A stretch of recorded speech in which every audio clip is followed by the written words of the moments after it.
Hey, this is Ben. This is the 88th stanza of The Art of Peace. It's cold.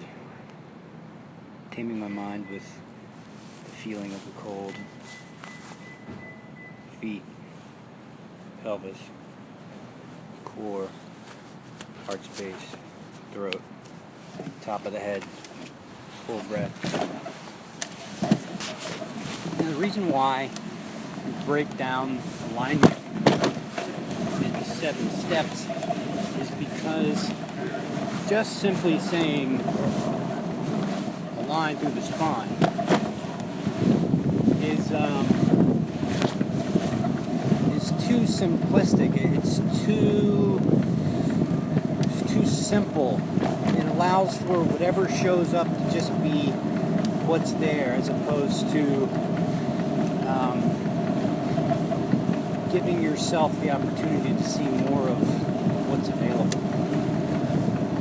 It's particularly interesting for me today when interacting with my clients. There's a present discussion between me and several of my clients around the notion of getting lost inside an experience. So an experience of trial and challenge shows up, and the sensational experience of it is familiar. The story it triggers is familiar. The feelings are all associated with history, and it becomes this kind of catastrophic event.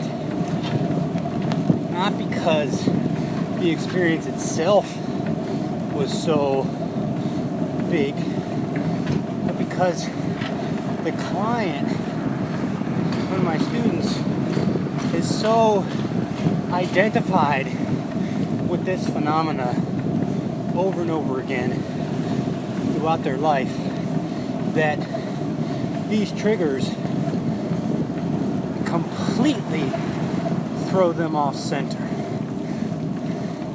And everyone's got their kind of own unique triggers and their own kind of ideologically constructed identities. And any attempt to dislodge the individual's identification with this phenomena is met with staunch resistance. It's very difficult because, in a sense, I'm trying to get my students to recognize their authentic center as expressed in the present moment, but at the same time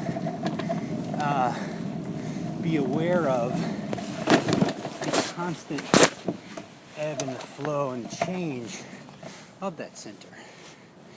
And what typically happens is during kind of remedial training or training in the gym, they can become attached to the present moment, not judgmentally, but with regards to certain things, they get completely lost. Their center is gone, and they are immediately mesmerized by whatever is going on, and boom, they don't have any awareness of what they're doing, and then it's reinforced.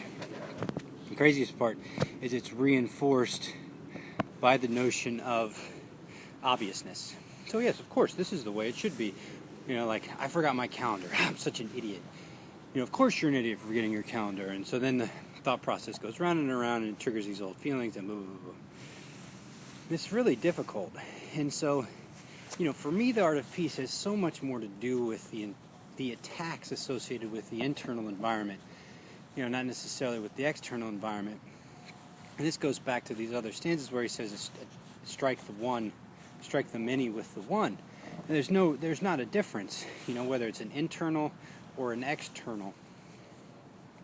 And so this is kind of what he's speaking to with this stanza. Do not stare into the eyes of your opponent, he may mesmerize you.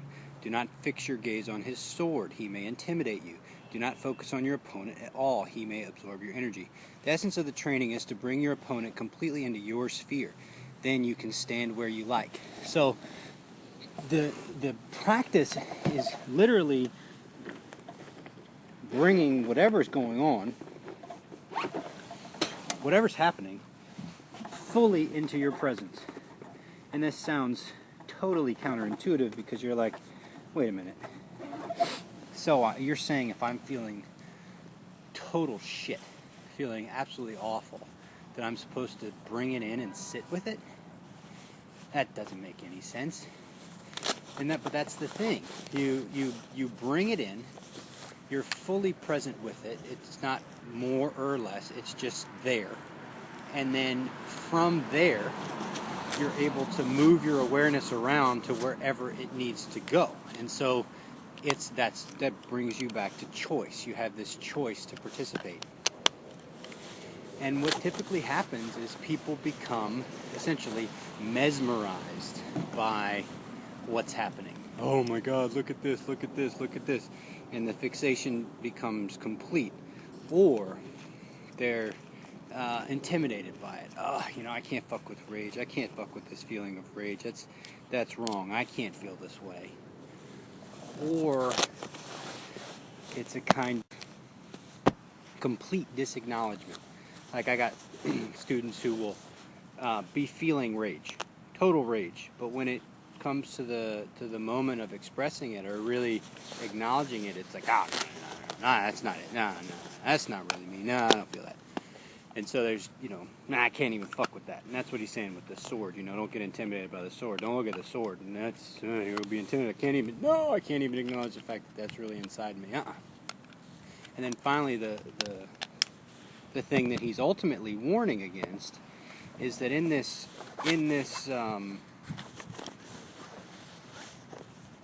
experience, you can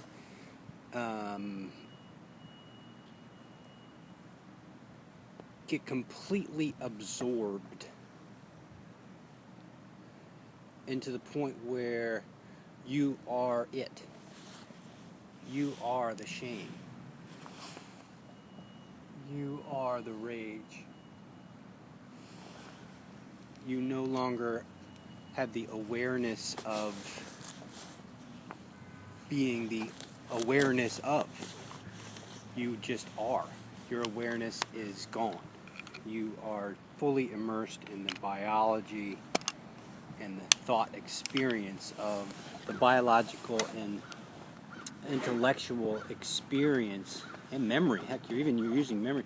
The full immersion into that thing. It'd be like water all of a sudden self-identifying with rapids. Water suddenly thinking that all water is the rapid, as opposed to water experiencing the fluctuations that take place in water. When water goes through fluctuation, water all of a sudden becomes the fluctuation, as though that's all the water is. So it's a position that's illogical. This isn't woo-woo.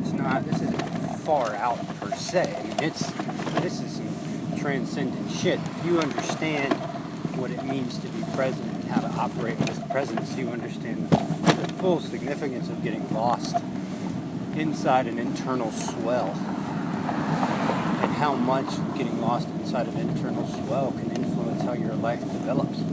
The same way the flow of water influences how a stream or a rock bed or a cavern or a fucking mountain range is carved out. So it behooves you to understand this. Anyway, he's saying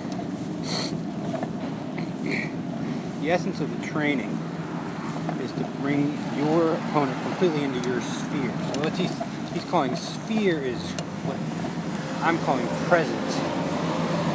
It just becomes a part of you. So like last night, I went to throw my 8-day-old baby out the window for not being able to sleep 2, 3, 4, 5, and 6 in the morning. The rage was there. Boy, let me tell you, it was there. But it was just like a drop, like one drop in an ocean. It had no influence per se. It was just there. And so that's what he's saying. Once you've got to that point, you can situate yourself wherever. And that's mastery, and that's a lifelong practice. So anyway, that's what we're doing this for in the first place. All right, I'm going to work out. Let me read this one more time. Do not stare into the eyes of your opponent. He may mesmerize you. Do not fix your gaze on his sword. He may intimidate you. Do not focus on your opponent at all. He may absorb your energy. The essence of training is to bring your opponent completely into your sphere. Then stand where you like. King, out.